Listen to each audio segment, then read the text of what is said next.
So you're thinking about buying a home, or maybe you're already in one.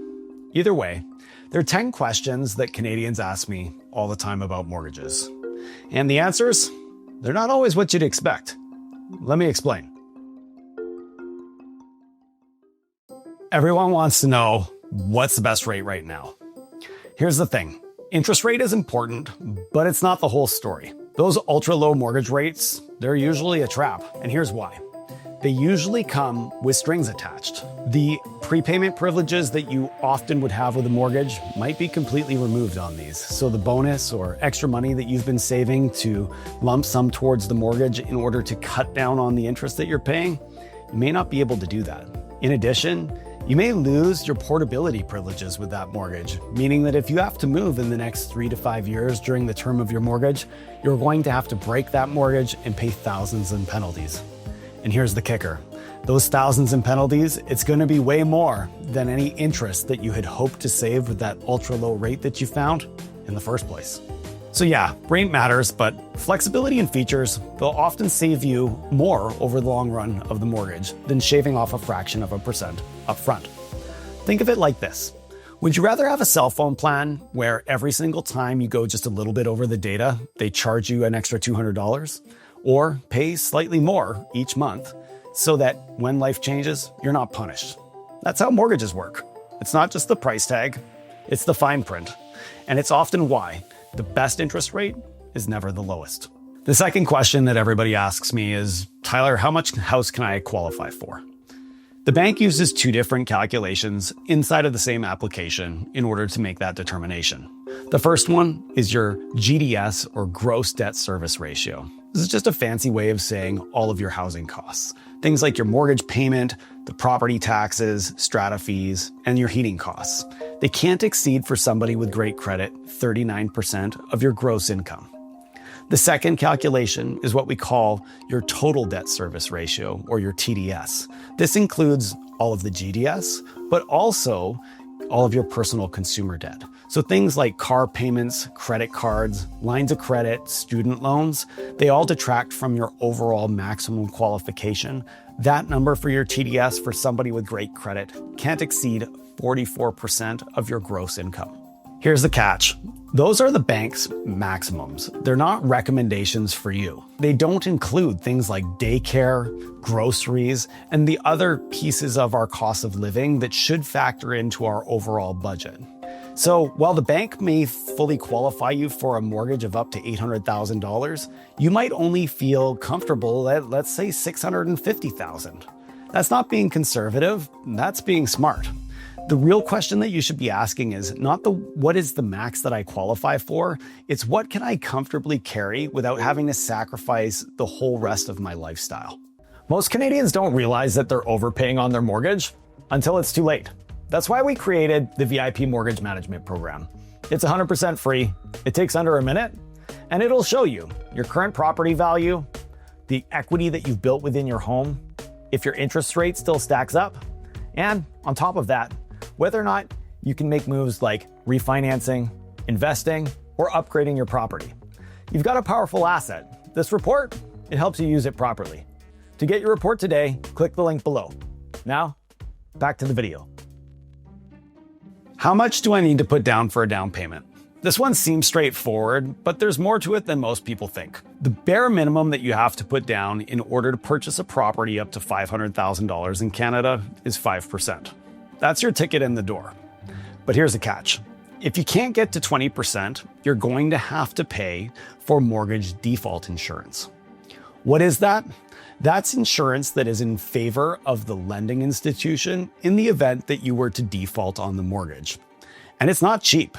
On that same purchase price of $500,000, you're looking at tens of thousands of dollars that get added to your mortgage initially in order for you to get into the property. So think of it this way. Small down payment, higher cost. Large down payment, more freedom.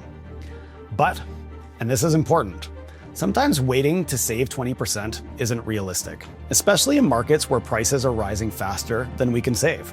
Sometimes getting in at 5% or 10% and building equity now might be the better decision.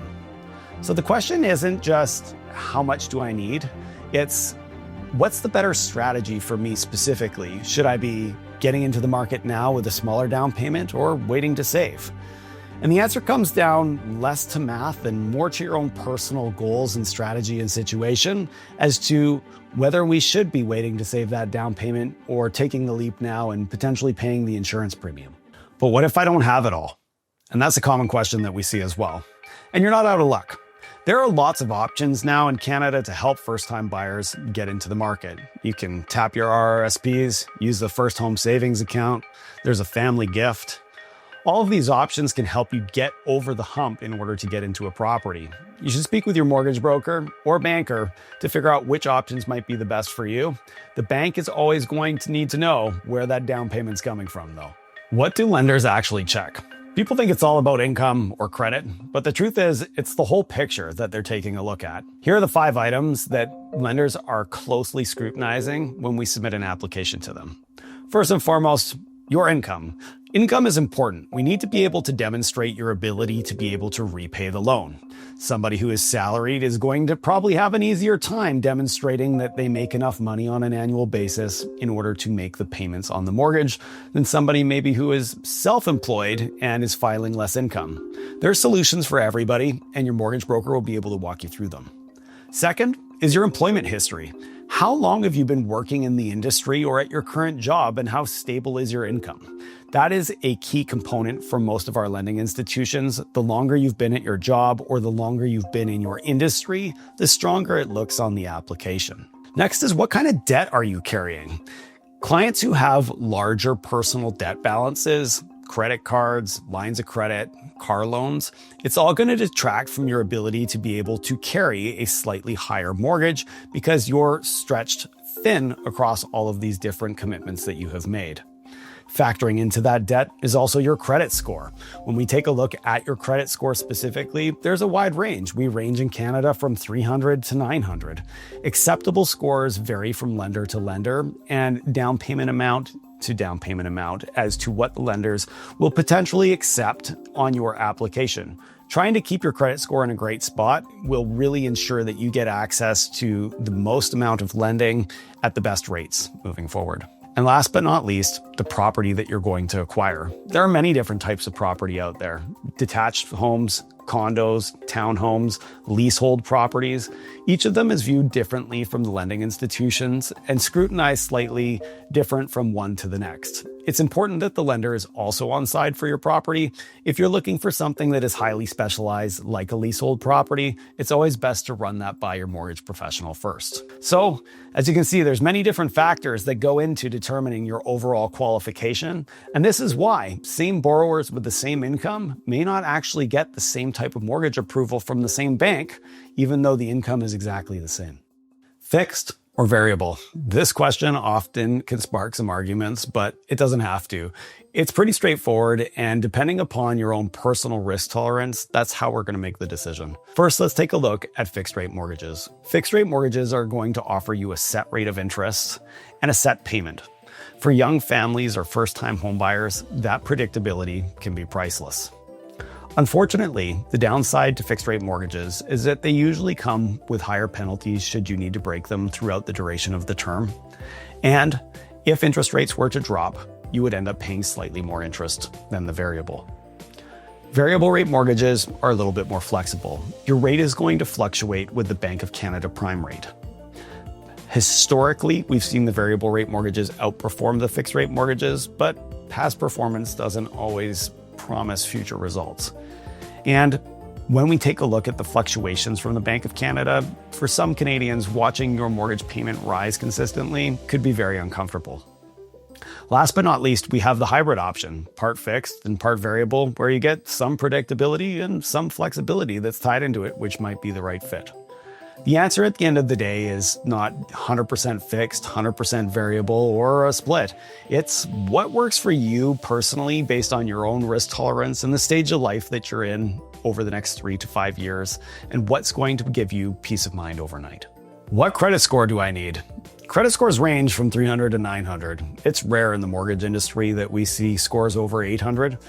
But as a rule of thumb, you should be aiming for a score of at least 680, ideally above 700. There are lending options for clients as low as 650, but you really want to try and be above the 700 mark when you are applying for a mortgage. What if my credit's not great?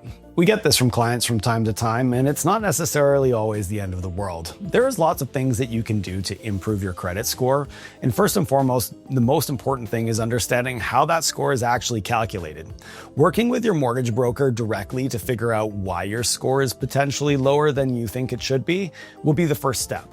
Together, you can put together a plan in order to figure out how to raise that score over the next 3 to 6 to 12 months so that you are in a position to buy. How much are closing costs? Great question, and something that we often get asked by many Canadians. It's different widely from province to province. Some provinces have large land transfer or property transfer tax costs that are associated with purchasing property, others do not. But as a rule of thumb, you should budget about 1.5% of your purchase price for your closing costs to cover your legal fees, adjustments, and other items that may come up. If you're purchasing new property, you may also have GST. That's completely separate. Usually can get worked into your overall purchase price, and a portion of it can potentially be included in your mortgage. What will my payments be? It comes down to 5 different things. First, what is your interest rate? What is the loan size? What is the amortization that you're choosing?